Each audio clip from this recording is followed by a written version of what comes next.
All right, it's a new day and a new stream of thought. What do you think of that? I'm kind of indifferent. I think I got tired of it after the third time. Me too. I'm bored. Okay, let's restart. Nope. Hey everyone, welcome back to Stream of Hey, Thought. what's up, everyone? Welcome back to Okay, so we're back for Stream of Thought. Episode number 67. 67. And we begin by Victor. You got a handful of things to talk about. I have a handful of I have a thumbful. I have a little cut that we talk about. Oh my God. Snow blowing as well. Yeah, conveniences in life. And then we sort of veer off into the philosophical. Talk a little bit about Religion and spirituality. yeah, because both Victor and I come from very different perspectives on it. So, And you're going to enjoy it because neither of us are trying to impose our thoughts on one another or listeners. This is a very dialogue. nonchalant dialogue, not that which you would find somewhere like else on the internet or in the media where people are just trying to shove something down your throat and consume this one idea. Yeah. We're just hanging out talking. hopefully it opens your eyes a little bit. Yes, or your souls. Or your souls. And then we wrap up by talking a little bit about race, of all things. A little bit. A little bit. Race, but also So- just gender and Privilege. it's discrimination. Just trying to Mildly, unpackage it. Mildly. I'm trying to unpackage it. Like, what does Yeah. it mean when people say those sort of things? Yes. So, kind of a Webster's Dictionary of the audio podcast variety. Yeah, that is perfect. So with that being said, episode number 67 of Stream of Thought. We hope you enjoy.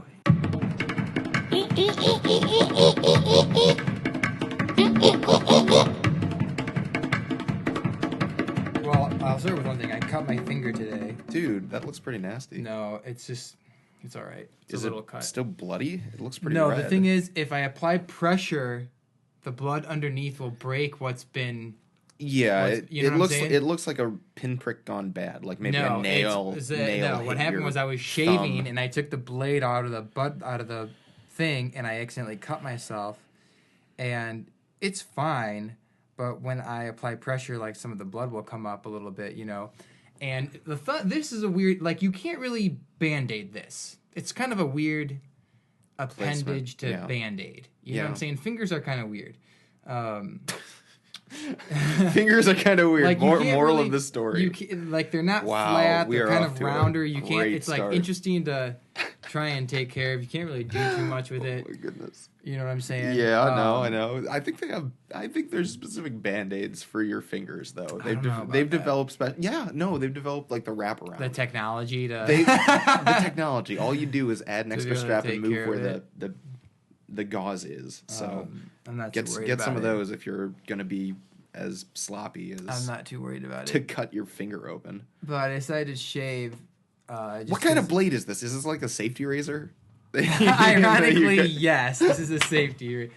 This is an old school double-edged single blade okay. that goes into the. I think I talked about this before.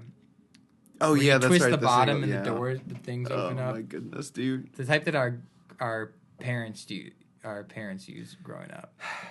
Have you used it often? Yeah, I've been using it for a long time. What happened was I was opening it up and it slipped from my finger and it cut my thumb. It was an accident.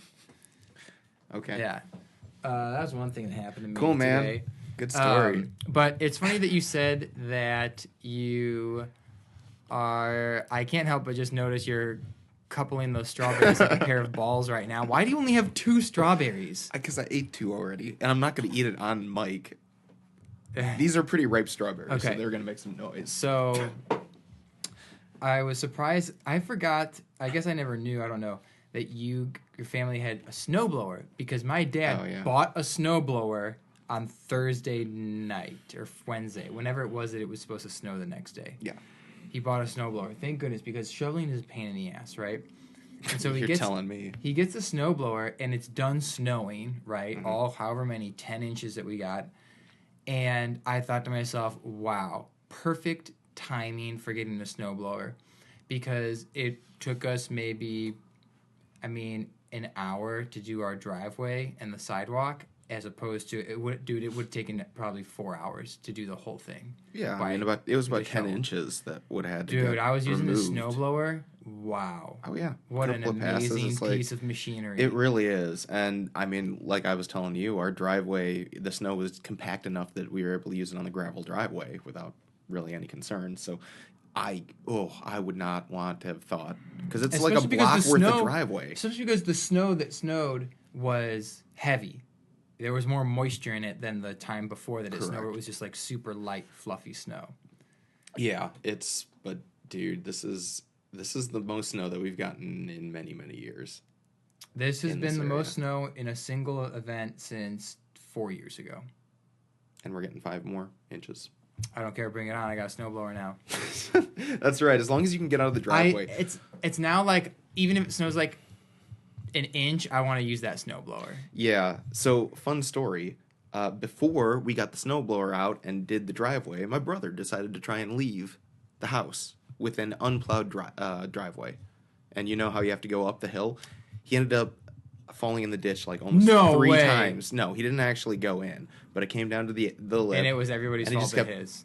No, I mean, it was like one of those things where, I mean, he was at it for probably 20 minutes, just back and forth, just trying to get out of the driveway. When was it? What? This was yesterday, right as the snow was coming down. He wanted to go to a friend's house, and so he left, and it's just like, what are you doing? You couldn't wait, like, because my dad ended up going out right after and snow blowing the driveway, so it's like, you couldn't wait like 30 minutes or something. I mean, it was just watching him. It's like, you're gonna go in the ditch. You're gonna go in the ditch. I have no idea how he managed not to fall in, because he doesn't even have 4-wheel drive. Right. So it was one of those things like, are you so insistent on doing a certain thing that you will like risk getting your car stuck in a snow ditch, unable to get out? Well, I went to work on Friday at noon, which was nice because in the morning is when we snow blowed the driveway. So it's not like I had to leave at 5 in the morning. Yeah, it wasn't like he was going to work or anything. But I get to work and they hadn't plowed the parking lot yet. And my car, I was thinking about this that day, and I thought to myself, my car is the worst car to drive in snow next to the Volkswagen Beetle. You know, dude, driving that old Volkswagen Beetle was the worst in winter. Dude. Because going in parking spaces where you could tell there was maybe a car there, but there were several inches of snow, I thought to myself, if I try and park in this parking space where there's some snow, this wasn't 10 inches, it was like, you know, maybe 5 or 6 inches of snow or something, I thought to myself, I'll get stuck. And that is not happening. And so I made up my own parking space where some of the snow had been plowed like from the previous time. Yeah. I just made up my own parking space next to a snowbank, and I just kept thinking to myself, like, man, Victor, give yourself a pat on the back for this phenomenal decision that you made, because there was literally no good parking spaces. Yeah, you got to do what you got to do, man. We are good at improvising up here in the north. Yeah. And going back to the snowblower real quick, it's really cool because on top of it is like this little plastic, like, shovel. You know those like little hand shovels that are really narrow to like pick at stuff? There's like a light on it. It's orange. It can get up to like a foot of snow. Oh wow, really? It's like it's got an optional electric start. So if in the event that like you're trying to start it up and it's like so cold you can't pull the cord to start it, just plug it into an outlet and just hit the button and it just starts automatically. It's a solid investment, man. Dude, it's really... My dad couldn't stop talking about it and I couldn't stop thinking about it either. Well, I mean, it's just think about how much time it saves you, because yeah, you think, you know, it took you an hour when it would have taken like 4 hours before that. That's easily, like, dude. The economics of it, just in time savings, is totally economics. Not to mention your health. For me, all I really need to worry about is like my form with my back. You know. Oh yeah, absolutely. My dad's almost 60. When you get up to that age, you start worrying about heart attacks. You know, from shoveling too much snow. It's a good workout, though. Yes. I mean, it really is. It's as long as you're not pushing yourself. Our next door neighbor, who's I don't know, he's maybe 40 or something. I have no idea how old he is. He was like, he told my dad, like, yeah, I got a snowblower. I used to shovel, I got a snowblower because it started hurting my back. And I was like, screw that. And so my dad, again, was like, finally, after, it was about 4 years after they were having, like, that conversation, or maybe again, that 4 winters have gone by since my dad finally was like, okay, I'll get a snowblower now. But the last several winters have been pretty mild, where it's Well, like yeah, not there too hasn't really crazy. been that need, but you get this much snow, it's like, Yeah. the time has come. It's a good investment to have. For sure. But yeah, I'm ready for the next snow. Bring it on, because I want to use my snowblower. Just driving, man. I think that's the main concern. I went out is to the run roads an and errand stuff while like it was that. snowing, and I thought to myself, You're I an may not idiot. come back. You're an absolute. Why wouldn't you wait? I can't remember. I like had to go out and do something before the snow got worse. I can't remember what it was, but I had to go out and do something. All right. I think the streets had been. It was like mid snow, so it was still drivable before it got to the point where the snowplows couldn't keep up with the snow. You know what I'm saying? This was after we recorded. This was before we recorded. I think this was earlier that. No, yeah, this had to have been because the snow happened while we were recording last time with Correct, Nikita. yes. So it probably was. I Right don't know. after. All these days blend together for me. Isn't that crazy? Okay, so taking a 90-degree turn, because we haven't actually really talked about this in a while. So when's the last time that you went to church? To a church service. You know what? Actually, when I went to go see you at Downers Grove, you preach Really? at Downers Grove. Oh my goodness, Yeah. that's so interesting. Why? And the only reason I went was because you happened to be preaching that day, so I just Yeah. went to support you. Because you're not a super. I was there religious like by person at all, myself. right? No. You don't consider yourself like a. Do you consider yourself a Christian? Like I don't know what you consider yourself. No. Like agnostic, Nope. atheist. I really need to. Apathetic. I mean, I like, really need to what? read Lillian's book, Spiritual but Not Religious. Religious, because that pretty much sums it up for me. That is Just- spiritual but not yeah. religious. Yeah. Yeah, I think that's how a good portion of the country identifies themselves now, as spiritual but not religious. Like that's a segment. And so her book was sort of a counter to that. Yeah. Of just why religious communities are important. But I mean, you had positive experiences in youth group, right? Oh yeah, I loved youth group. Yeah. But then confirmation happened and So you just stopped. I recall going to church at St. Pat's when I was like 3. I have a very vague memory of that and doing Sunday school. I don't know how long we did that for. Maybe it was just a year. You were at St. Pat's. Maybe it was just a year. Maybe it was like 6 months. I cannot tell you the time Catholic frame. But I indoctrination. just remember being there a few times. And then we never, ever, ever went on a weekly basis. It was always Christmas and Easter. Creasters. The Creasters, yeah.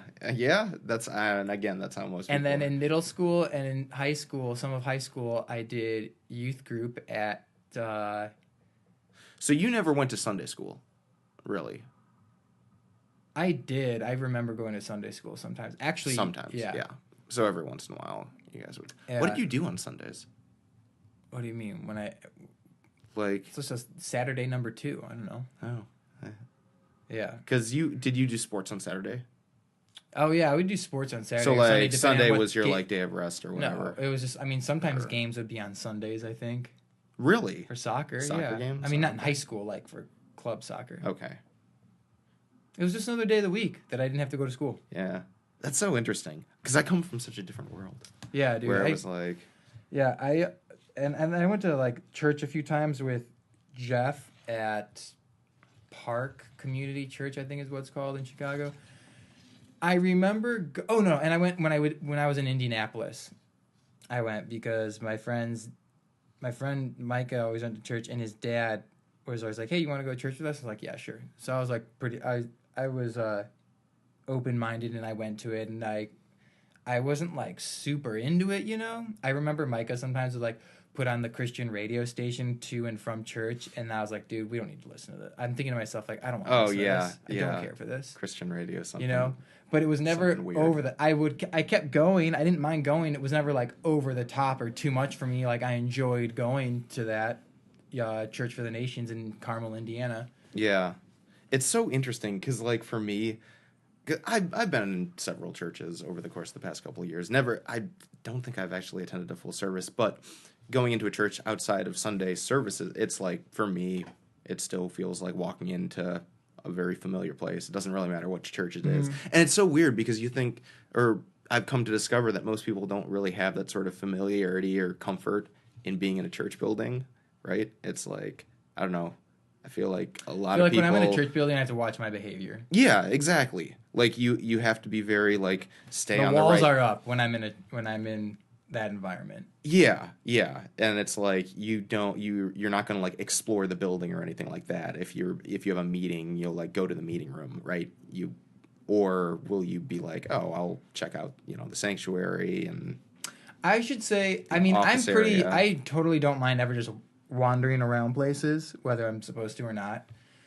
I would say when I'm in, when people, say hi to your neighbor and everything, hello, hello, hello, hello, Passing the before, peace, yeah.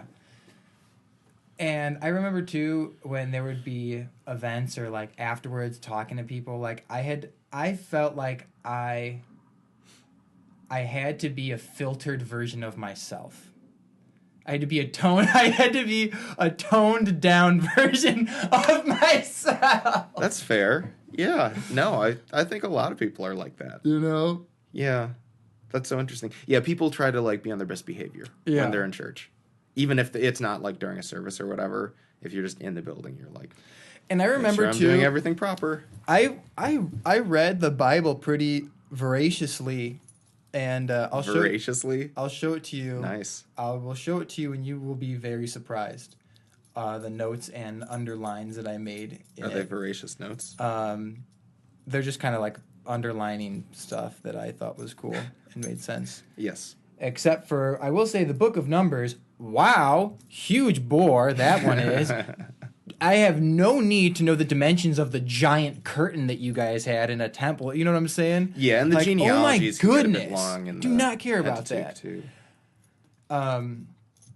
Anyway, I remember after a while, I was like making an effort to try and allow it to permeate my existence. Remember you went on a period where you were like reading the Bible and regularly. After a while, I was just like, I'm really not feeling it. Not that I don't like it, it's just that I have zero feeling when I'm reading this or making an attempt to reach a higher power. Like it's like find meaning in it, find deeper meaning in it. Right? I found there was value.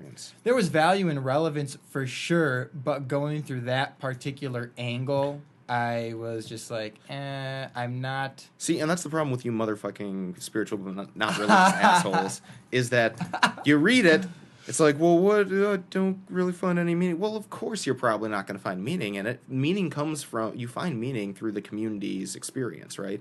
Communities consist of a bunch of different individuals, and those individuals, for certain people, there is meaning within those scriptures and passages, and being in a community allows us to like share those experiences. There's meaning for sure, and the pastor is like primarily responsible for like making scripture passage meaningful, which is why like church services are important, because in the best case circumstance, they're able to say, okay, this is an important passage. This touches a person's all life of those. anywhere. I think even if someone's in denial, I would say for sure 90% of those passages are applicable to somebody's life. 95, 99 are applicable to someone's life regardless of whether or not they follow Christianity or any other religion. But I will say this. The one thing that was a huge turnoff that I will not... I don't care what someone says. There's no way you can ever convince me otherwise. I find it extremely hard to believe that the core principle of atoning for your sins so that you can be saved or else you're going to go to hell, dude, that is such hogwash. That is such bullshit. That like does not make any sense. So what someone's saying is, of no choice of my own, coming into this physical world, boom, all of a sudden I'm sinning. No, I totally agree. I think so. It's very interesting because that very concept, it occurs in every single faith that's grown to be like a major world faith with a bunch of followers, is that like that is the way that people in power sort of use that power to keep the masses under their control, right? It's I'm like happy you said that, because I was going to say that I can see have been conceived in order to force people to live a life of fear so that they can be controlled.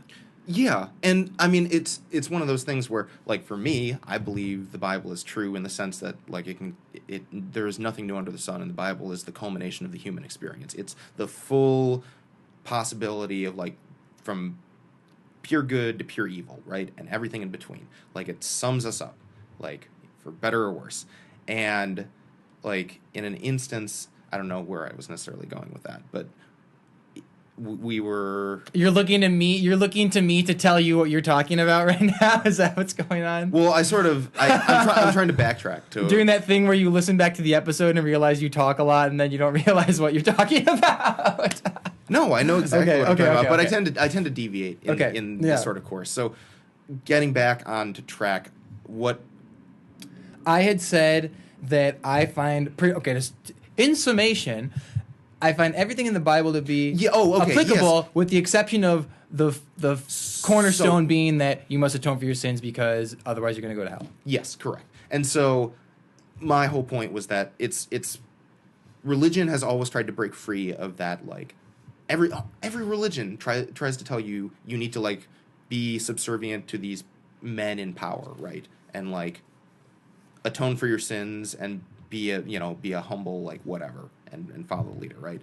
So, Judaism started out as, like, everyone had equal access to God, and then come the time of Jesus comes along and sees that you have the Pharisees and Sadducees, the religious leaders, basically saying you need to give us money, like, in order to be saved, right? So you were buying your penance, and Jesus was like, no, that's not the way that God interacts with us. God interacts with us on, a personal level, exactly.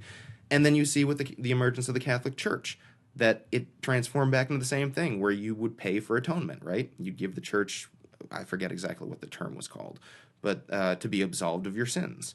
And so you had the Protestant Reformation, where you had Martin Luther saying, no, that's not the way that Christianity is supposed to operate. So then come all the Protestant religions. And yet now we find with all these religious leaders saying, you're sinning, you're doing all these bad things, you need to act a certain way, the way that I'm telling you, as opposed to thinking about the personal relationships that we have with God and with each other, right? Yeah. So it's like religion always is going to get perverted by the mainstream culture. Like, it just happens. It's human nature. But the way I think of it as... I think people need to redefine how they understand religion. Like, people are conditioned. You have to think that being a Christian means this, or that. Like, people put themselves in a box, right? They're told one thing as a child, and it's like, oh, well, that means that you're a Christian. Like, you have to believe these certain things. You have to be, like, anti-gay. You have to believe that women shouldn't have a place to talk. Like, otherwise, if you don't believe those things, you can't possibly be Christian. And it's like, no, that's not how Christianity works. It's just not. And so my goal, I guess, through my ministry and even now, is to redefine what Christianity is. Like, Christianity is not what you were raised to believe it is. Christianity is, an evolving understanding of your relationship with God. And there's a little Christ stuff mixed in there too. But I'm not going to go into that. Sprinkled with Jesus. Sprinkled with Jesus, relevant to our experience. And that, actually, I will touch on that briefly, because am I making sense? Are you following what I'm saying? Yes, I follow exactly what you're saying. And the whole point why I identify myself as a Christian is because of the death and resurrection story, right? Is that we all experience these spiritual and emotional deaths, right? We experience tragedy, loss, we lose part of ourselves, like, stuff happens, right? We go through these horrible valleys. And the promise that I find in Christianity is that we always find resurrection. Like, the promise that God has for us is that we will always be resurrected. So we will always rise from that loss into something new. And if we open our hearts and open our minds, like, and are intentional about our lives, we have an opportunity to make something of that loss and be reborn into something that transcends the suffering that we experienced. See, I like that you said that, and I don't necessarily lean towards one thing or the other. Like, for example, you just said, identify myself as a Christian because of this, for this main reason. Yeah. And I agree with that for sure, but I don't attach myself to this religion because of that. I kind of see it, like, one, I just know that, but two, like, what I do is I really enjoy observing nature and just being intuitive with just the things around me, and I find solace in the universe and in nature. For example, you said just right now the valleys and being raised again to live another day or be stronger. Like, I kind of see it like, okay, there's always a new day. There's always, it's always, what's the phrase? It's always darkest before the dawn. Seasons changing, like literally things are fucking dying in the middle of winter and then bloom in the spring. You know what I'm saying? And just like things of that, I have a much more abstract approach than having like this bullet point thing according to a particular institution. And that's very interesting, because I'm just thinking to myself, with this sort of what's it called? Not abstract, but it's kind of more philosophical than religious, right? That kind of reflects who you are as a person, right? You're not like a social activist or like a proponent for like a justice movement or anything like that. You're like, you live life, like you do you kind of, and that's the way that you understand life, and that sort of reflects your philosophy. It's like, personal experience, right? Right. Whereas for me, it's one of, I see suffering in the world that's caused by like greed, selfishness, and people being power hungry, and it's my imperative to change that, and that's tied to my religious belief system. And I wonder if like one informs the other, right? Or if they're tied to each other and they're like symbiotic, that in just our relationship with like the way that we live our lives, right? Because I'm always trying to like live my life as a Christian, in the sense that I always want to be like open and welcoming to whoever I meet, like even if I don't like them or whatever. Right. Like, it's just my natural instinct to try and be accepting of them and not judgmental. But that's like, that coincides with just like, that's just my identity, right? But it's a Christian, like I identify that as like a Christian part of who I am. Regardless of what religion or code of ethics someone follows, I think it really comes down to one thing, and it can be said in a different number of ways, but that's just to love. Just remove yourself from the situation and just make an effort to be as open and as loving as possible, regardless of what the situation is. Ray often tells Easier me, said than done. Ray often tells me that I intellectualize too much, and I try to like deconstruct everything, which I do. I don't see a problem with that. But it got me thinking, how can I most simply sum up what Christianity for me is? And this is something that I've sort of embraced, and it's something that who is it? Karl Barth, a theologian, said. I think it was Karl Barth, said, "They will know we are Christians by our love."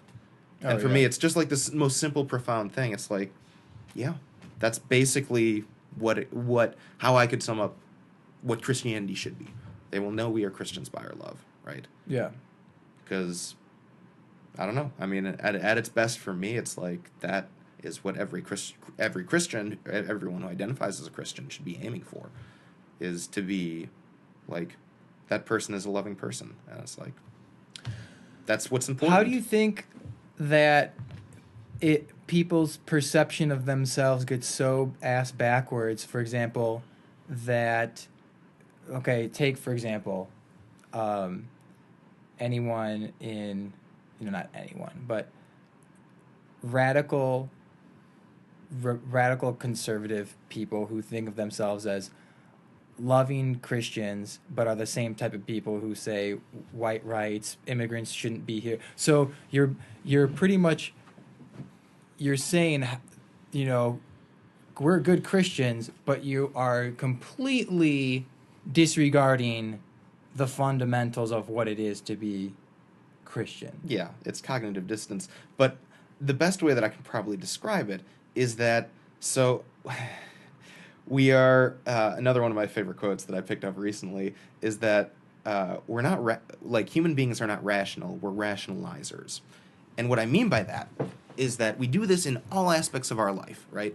Is that here's reality, and here's the circle of reality, and here's the circle of our perception of reality. So we believe that reality is one thing, and reality is its own thing, right? Sometimes they align, sometimes they don't.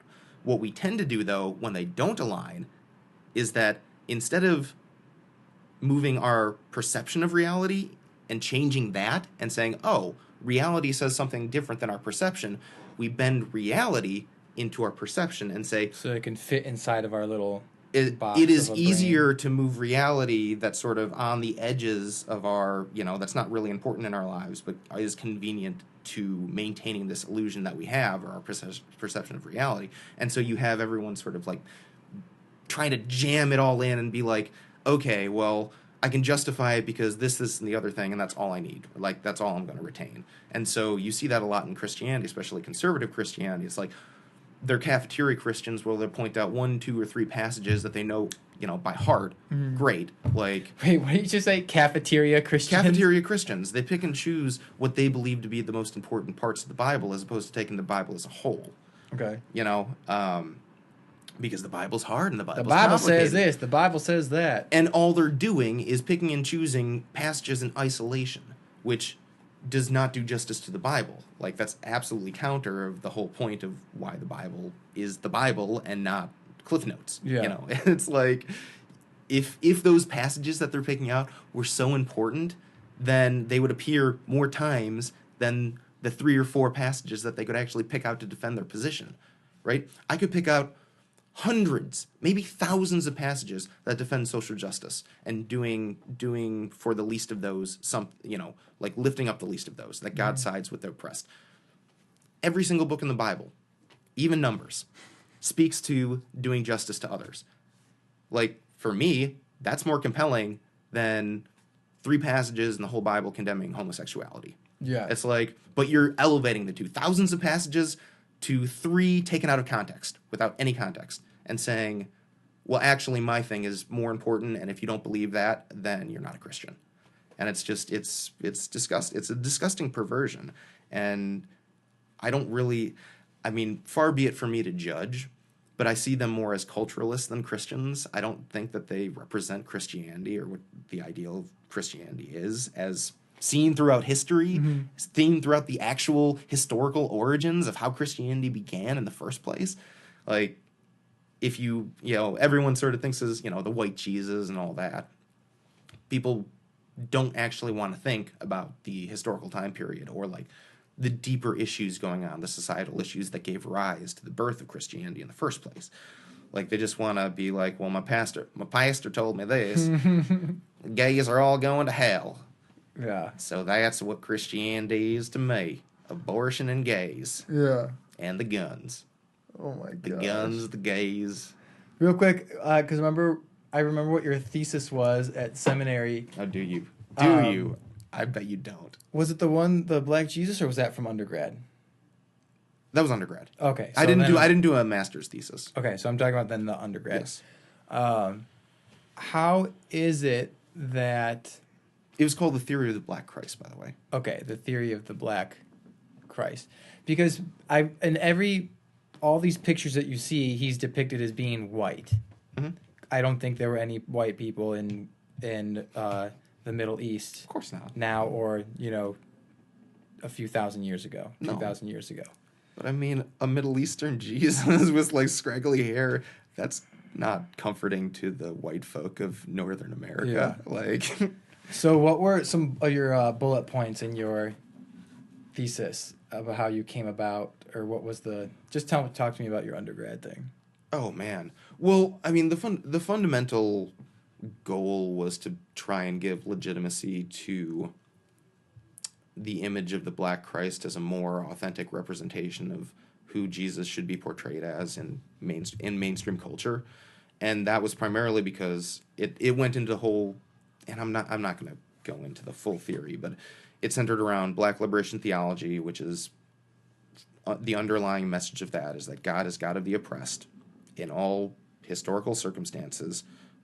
Jesus, born a Jew, born a member of the oppressed class, ended up being persecuted, being killed for what he believed in, did all of this non-violently, and was reborn, and we see that throughout history, is that all of these oppressed classes throughout humankind, and even look to America, right? You have the suffrage movement. Women were second-class citizens. African Americans. The rise of Black liberation theology was being like, Black people are human too, right? Mm-hmm. And so the Black, in our day and age, the most accurate representation for like the issues that we're dealing with right now when it comes to our deepest scar, which is that of racism or slavery, right? That is like the thing that our country has yet to get over. Right. And so the argument basically comes down to, if we're going to authentically portray Jesus, we need to do it in the image of those that have been historically oppressed. In Jesus' time, he was a Nazarene Jew. In today's culture, he could be seen as a descendant, former African slave, right, in the U.S. So, very interesting. It's so much more complicated and nuanced than that.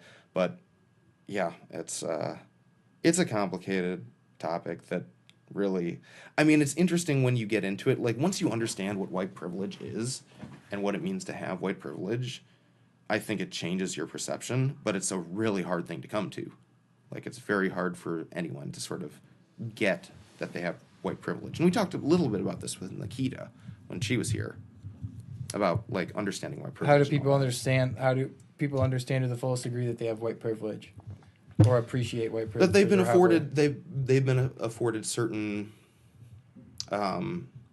freedoms from inconvenience, let's say, that people of another color aren't. So, for example, I don't worry about getting pulled over when I'm driving. Never have, never will. Like, and part of that has to do with the color of my skin. If I was Black, like, talk to any Black person, they have all been pulled over. I am certain of it. I have not. Like, so it's like, that's probably. And, like, have you, how many times have you been followed around as an adult, like, in a store, when you go into a store? Never. Store? Exactly. Whereas that's not... It's not even a part of my world. And whereas for Hispanics or African Americans, that can be a common occurrence. That's not something unheard of or unfamiliar with. I just thought right now, too, like, if you are, say you're at work, you're working, you see the same people all the time, like, having to worry about, is your paycheck truly that which you are deserving of, or if it's a fraction, or if not a fraction, but is it a few percentages, below that of your white, straight male coworkers? Yeah, like or, if you're a woman, that's, like, what... It's kind of male privilege, right? Whereas we don't think about... sum it up as... Well, not sum it up, but, like, you pretty much look at it as, like, if you are a white, straight male, you cannot play any card that says, oh, I am being discriminated. There's no way you could ever play that card, because being a white, straight male has, like what you said, the least amount of inconveniences aggressed towards him. Yeah, and that's not to say that it's not possible to commit discrimination against white people. Oh, right. Like, hate crimes that occur because of black on white crime does exist, right? It's not like it's not impossible for there to be a racially motivated crime that goes the other way, or like a racially motivated behavior that.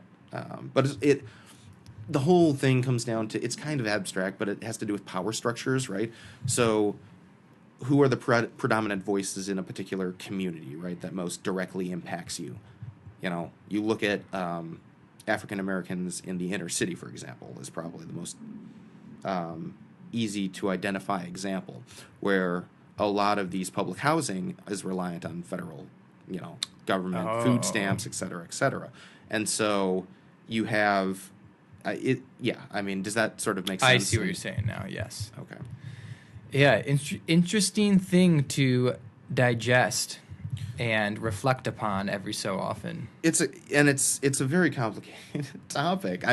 But it's also kind of important to be aware of, especially, just for clarity. like personal clarity. It's nice to just be aware, because I think so many people are in denial. I see a lot of people who, even the most well-intentioned white people, are like, I can't possibly have privilege. Like, that just, it can't be. Like, I don't feel like I've been treated special. Like, I've gotten fired from jobs. I've had to, like, pull myself up by my bootstraps. There's no way I can have privilege. Like, I've lived a hard life, kind of thing.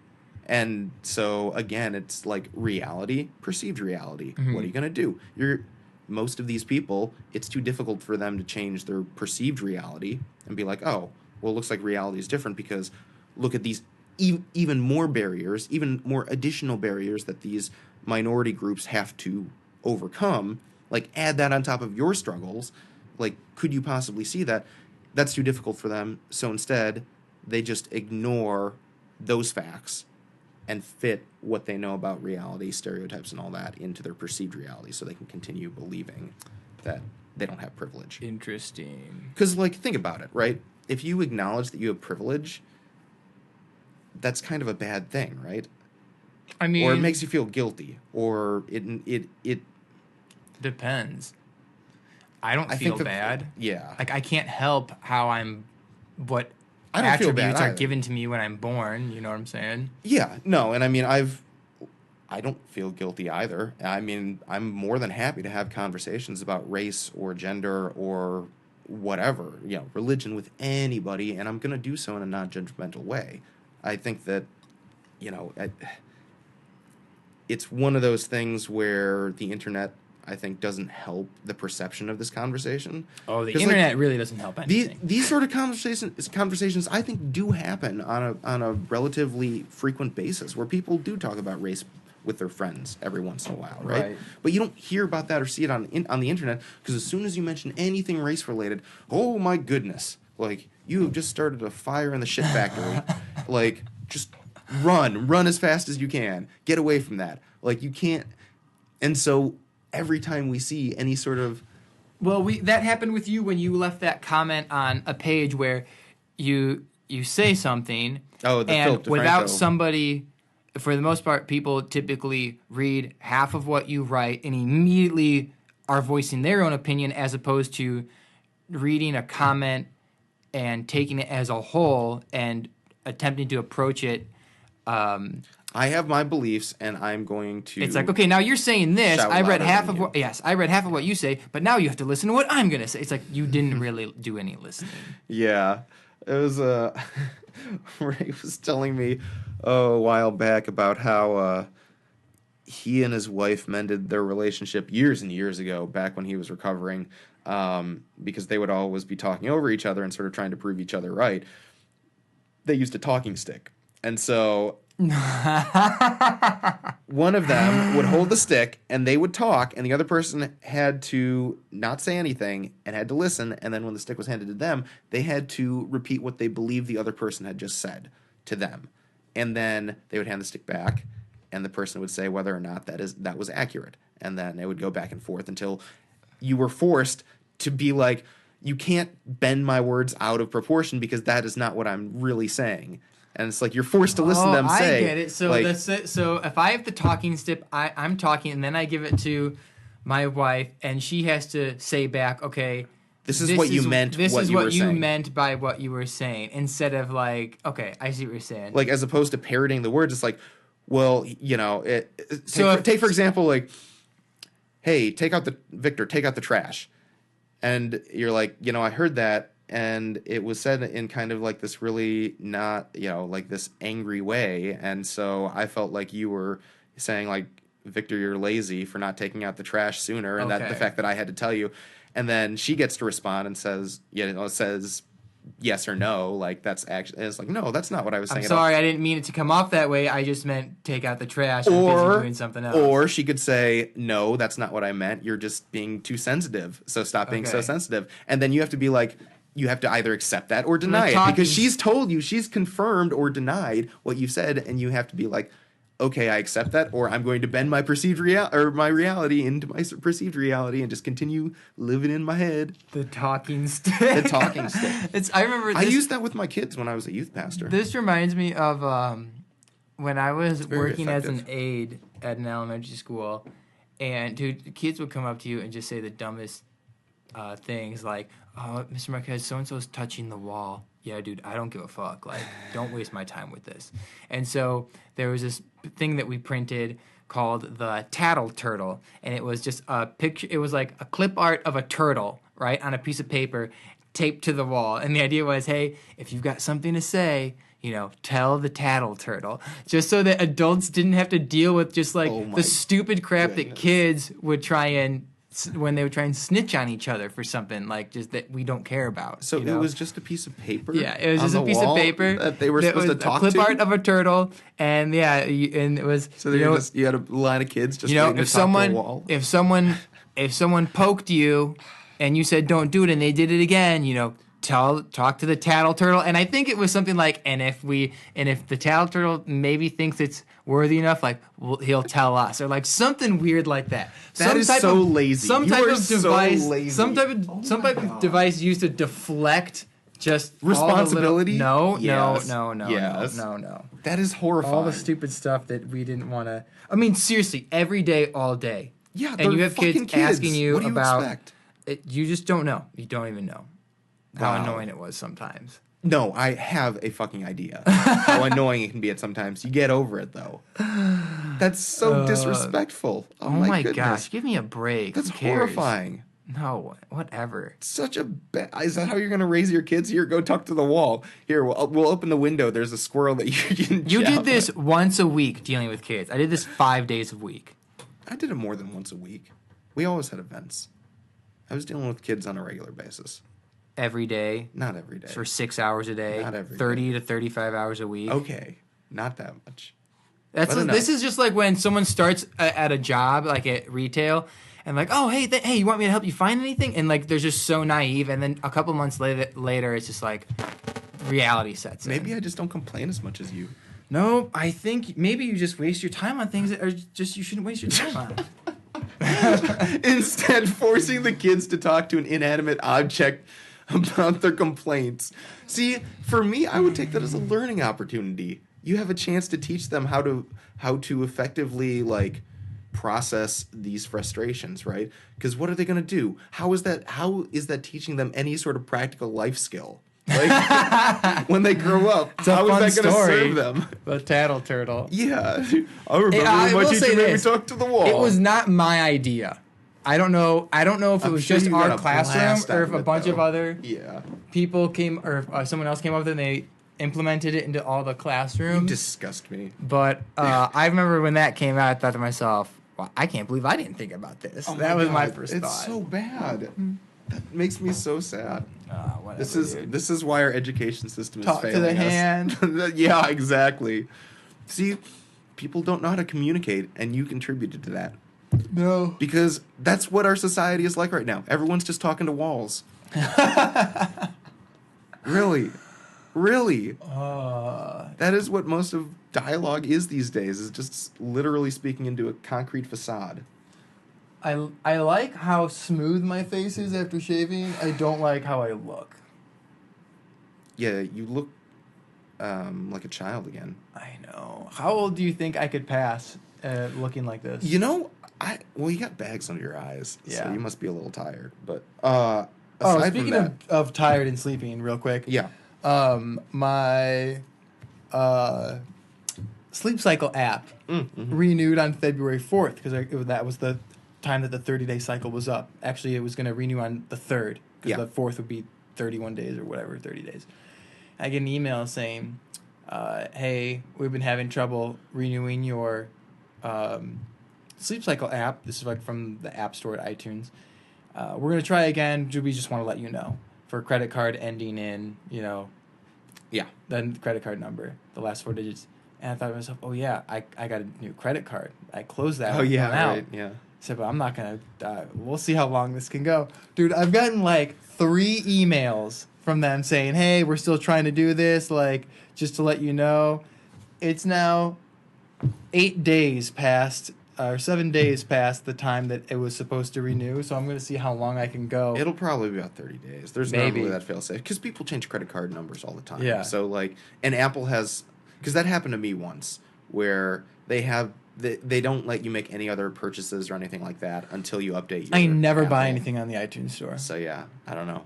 I hope it could I just don't go on forever. Yeah, until they There's default your account. and there's an error or something like that. But then I was Victor thinking to myself, Marquez banned from I was thinking to iTunes. myself, if I do decide I don't want to pay it, will I really miss the reverse lullaby of being woken up? Can I really go from sleep cycle back to just the abrupt alarm clock? Mm-hmm. I thought to myself, I don't know. Isn't that crazy? I don't know. Like, isn't it so nice just to be able to wake up? Like, Just and the fact that it's just like So begins very smoothly. soft and then gets gradually louder. yeah. So- It's a solid investment. So yeah, we'll see Still how touching long it goes. those Strawberries, I know. brothers, But, huh? so anyway, back to whether or not you could Coupling play some berries. what age you could play. Right. My dad actually sent me an interesting article that it was a while ago, so I don't really remember what the contents of it, but the concept was about adults playing underage kids or whatever, and the ethical moral dilemma of that. Like if somebody asked you to play like a If someone's 17-year-old 30 and they play someone that's like 17, that happens all the time in movies. That's what I thought. So you That don't happens find a all the problem with time. that? Because apparently some people find a problem with that. How would it be problematic? I don't know. Are you taking I your think dick out like in the middle of the probably. movie? Like, I don't know. Maybe that's why. no. No? How is it problematic? Because you're 29, so you would feel comfortable playing a 17-year-old. Yeah. You could pass for a 17-year-old. Your voice is a little deep. You might have to talk like this. Yeah, I don't know. I mean, what's the big deal?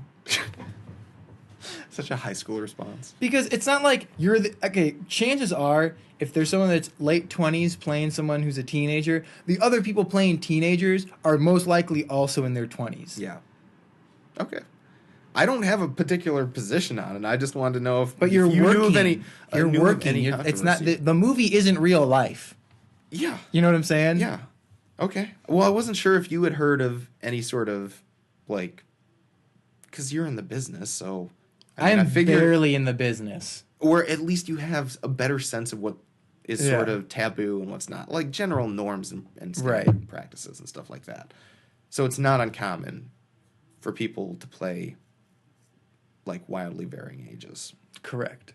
like if they're much older. Correct. So, okay. Or you can have That's someone all. that's like 30 play someone that's 70 with makeup. I was just and curious everything. that just I just remembered that, so I wanted to bring it to the attention. Do people is there something I don't know about where like people do you know people that have issues of people who are older playing people that are playing a younger age?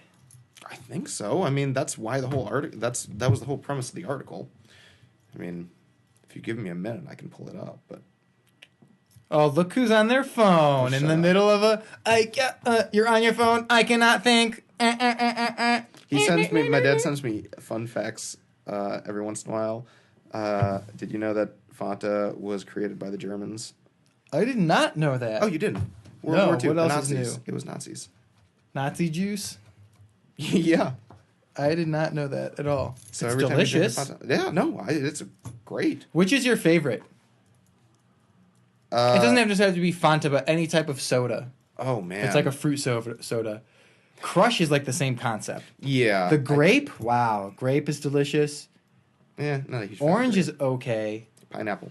Oh Pineapple yeah, Fanta. dude, the pineapple is real good. It really. There's you this can't- you stuff can't get called much better Inca than that. Cola that's yellow pineapple soda that is super popular in Peru and South America. Wow, dude, that stuff's amazing. It's so delicious. They serve soda down there in up to a 3-liter bottle, I think. It's so weird. 3 liters? You know, people rave about Mexican soda all the time. I feel like Because it's made with sugar instead It's- of corn syrup. now, because you see soda these days that says made with real sugar or whatever, like the old school Mountain Dew things. That Yeah. they're now is that actual like cane sugar or is that still corn syrup of some sort? It'll say cane sugar on the can if it's cane sugar. So bad for your teeth, though. Oh my goodness. Yeah, soda, it's delicious. Oh, it's a freaking Slate article. Oh my gosh. This is interesting. It's like I'm you waiting for me to bring up something on the phone. Or if I'm just getting distracted by Instagram and I have this Well, idea, and to I'm be trying to convey fair- this idea, and then I'm talking, and I can't. Can you please put your phone away? See, I can listen. I'm also listening to you, so I can multitask. Whereas I have difficulty when you get distracted. I mean, it's not. I'm not saying it's fair. Yeah, it does not And then compute. it's like that scene in Star Wars when the red droid like blows his head blows up almost like a little bit, you know. System overload, can't Yes. handle it. I can't remember what his name is. I don't know. Anyway, So, yeah, I can't really. that's all right. Don't this worry is about it. We'll save it ridiculous. for next time. You know. I'm not trying It's to have not- another 2-hour episode. No, I know. This is. I'm surprised. Even though the we last talked one this was much. really great, minute to minute, I'm not trying to have a 2-hour one. Yeah, we could again. totally just cut the last 5 minutes. No. We're keeping it all. This is me slowly. Until next time. Slowly rolls away from the table in slight embarrassment.